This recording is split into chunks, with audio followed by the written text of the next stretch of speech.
I'm gonna keep it real with you. These last few election days have had some disappointing outcomes in a number of different races, but that does not mean that there are not bright spots to give us some hope. And one of those was in California's 12th district, where Nancy Pelosi, the literal Speaker of the House, her fiercest challenger, Shahid Buttar, has moved past the first obstacle and will now be going up against her in the general election. And he joins us now on the Damage Report. Shahid, welcome to the show. Thanks for having me on, John. It's great to be with you. Yeah, great to be talking with you. So first of all, congratulations. I imagine you're feeling pretty elated at the result. Absolutely, it's a historic victory to have an intra-party challenge to Pelosi in the general election, and she hasn't faced a Democrat in November in 30 years, and I'm eager to end her career and get a voice in that seat who will stand with our communities and the future. So talk to me about the strategy. I mean, you've been running for some time. Do things change in some fundamental way now that it's down to just the two?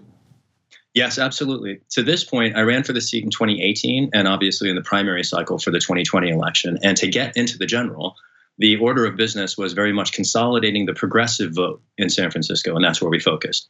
At this point, having now fought my way into the general, the strategy very much shifts. The message stays the same, platform stays the same.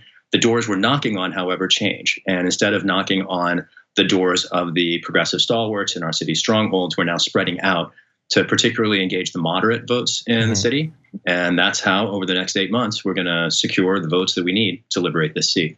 So let me ask you about those moderates. When you're talking to some of these people, what is their impression of Nancy Pelosi? Do they have the sort of, like, I guess, nuanced understanding, or are a lot of these people sort of like, yeah, she's been around forever, she's the leader, yes, queen. Like, what do they actually think about her? How much do they know about her record?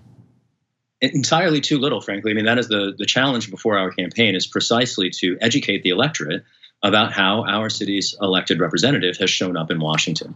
And the whole reason I'm running for this seat is that over the last 20 years, as I've taken action to challenge Bush's wars and Obama's deportations and drone strikes and Trump's corruption, I have consistently seen Nancy Pelosi standing on the side of conservatives instead of San Francisco. I was fighting in the courts for marriage equality on behalf of my gay neighbors 10 years before Nancy Pelosi even acknowledged their rights. And that kind of distinction, I think, is the kind that we need to spread across the district to make sure that everybody realizes. One of the things in particular that's been challenging is the construction of Nancy Pelosi as a lion of the supposedly liberal left, and the photo ops for which she's become infamous, ripping up a speech, pointing across a table, shadily clapping, putting on her sunglasses as she leaves the meeting sternly. These are the images that have contrived, frankly, an impression of her in the district that doesn't at all match the reality.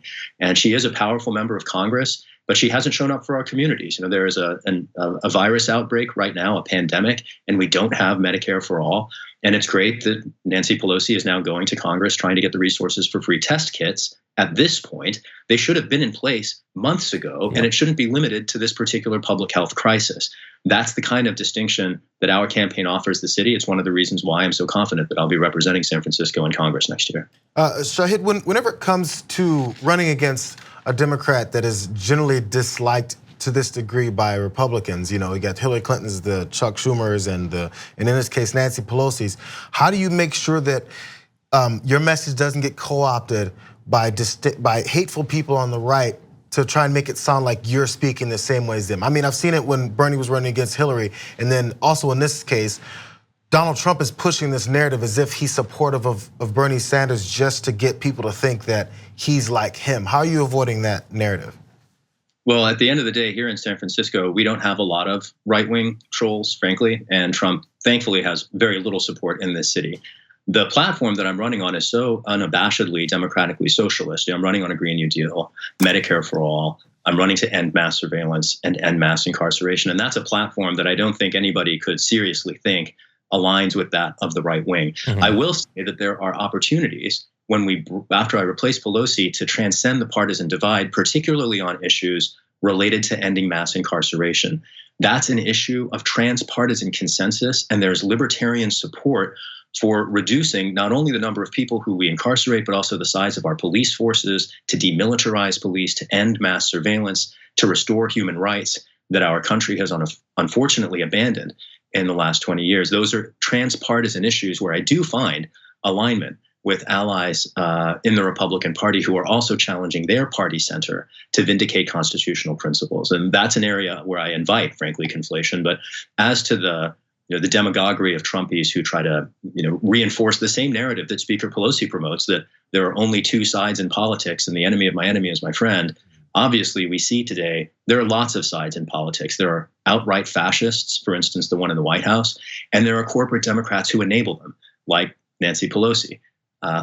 Bernie Sanders, the movement that surrounds him and that he has helped unleash and that will continue long beyond this election cycle, we are running to defend the future. That's what Bernie's done for 50 years. It's what I've done for 20. It's what we're all very eager to do when we finally win these seats and are able to take this voice to Washington.